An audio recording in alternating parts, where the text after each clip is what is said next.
Bonjour les élèves. Alors voici comment on fait pour créer des dossiers dans notre Office 365, c'est-à-dire dans le OneDrive, et ensuite de ça, créer des sous-dossiers.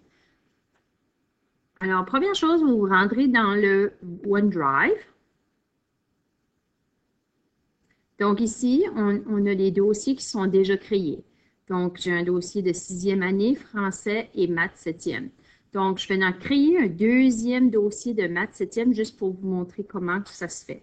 Donc, ici, dans tes fichiers, alors on est dans mes fichiers, vous allez cliquer sur souris droite et, oups, souris droite.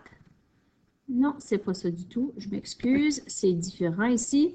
Donc, vous venez ici au lieu dans Nouveau et Dossier. Donc, ici, le titre du dossier que j'aimerais que tu crées, c'est Maths 7e.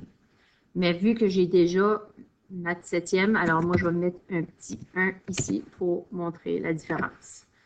Donc, voyez-vous, je viens de créer un dossier Maths 7e 1. Je vais continuer avec celui-là que j'avais précédemment. Donc, ici, si je clique dans Maths 7e maintenant, vous voyez ici que j'ai déjà 4 dossiers que j'ai créés au préalable. Donc, ici, j'ai géométrie, mesure, régularité et algèbre.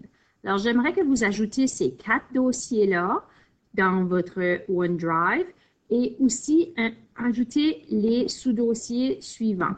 Alors, il y en a un, il faut qu'il s'appelle nombre. OK, alors vous voyez maintenant, j'ai ajouté nombre et un dernier qui s'appelle nombre opération. Donc, en mathématiques, tu devrais avoir 6 dossiers créés dans le dossier prioritaire qui est maths 7e année. Donc, le dossier prioritaire devrait être situé dans mes fichiers, donc ici, maths 7e, et ceci, c'est comme des sous-dossiers où est-ce que c'est que tu vas aller classer tes documents. Alors, c'est comme ça que vous faites pour être capable de créer des dossiers avec Microsoft OneDrive, qui est dans Office 365.